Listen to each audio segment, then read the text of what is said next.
All right, I'm going to try this again. Hopefully you guys can hear me and let me know if you can't. But I am here to give you guys a little bit of breaking news. It is Tuesday, and I was scanning the headlines.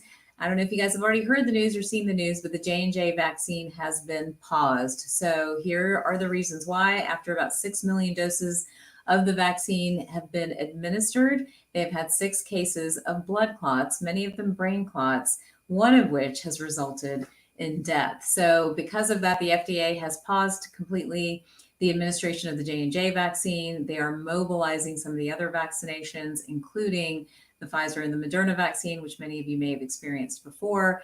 But the idea here is, we want to stop this particular one. So this is interesting because the J&J vaccine is very similar to the technology of the AstraZeneca vaccine, which remember was administered in Europe, and they had similar issues with blood clots. And what they found at the end of that road essentially was that the cases that had a bad outcome were actually people that had a very rare immune reaction to it, or people that had been treated in the past with heparin.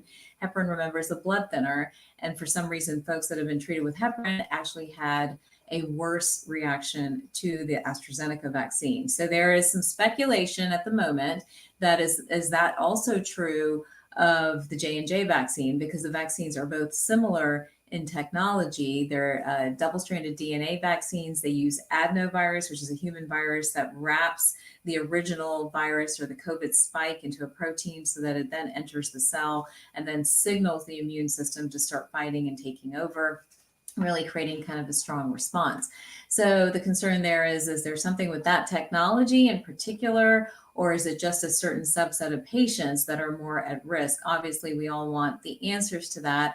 The patients that were at risk range from the ages of 18 to 48, but here's the deal. They were all women.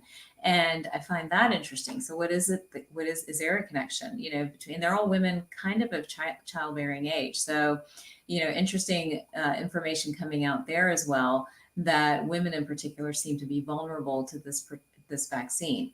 So if you've not had your vaccine yet, J&J is paused. Pfizer and Moderna are your choices. A single vaccination may be in your future, as more and more people are looking hard at Pfizer and saying a single Pfizer vaccine may indeed be enough. But again, it's going to depend on the research and what comes out.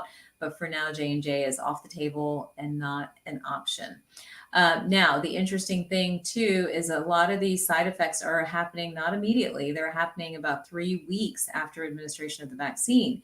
So again, the recommendation here is that if you've had the vaccine and you're experiencing headaches, abdominal pain, leg cramps, any of those type of things, then please make sure, that you get checked out by the doctor, because the symptoms are actually showing, a couple of weeks later, not right when you get it. Some of you have gotten the Pfizer vaccine or you've gotten the Moderna vaccine. You've had significant side effects from it, sometimes after the second shot. One of the things we're talking about a lot in practice is how to minimize side effects. So taking things like quercetin, which is an anti-inflammatory, or even glutathione, which helps the body's natural detox mechanisms.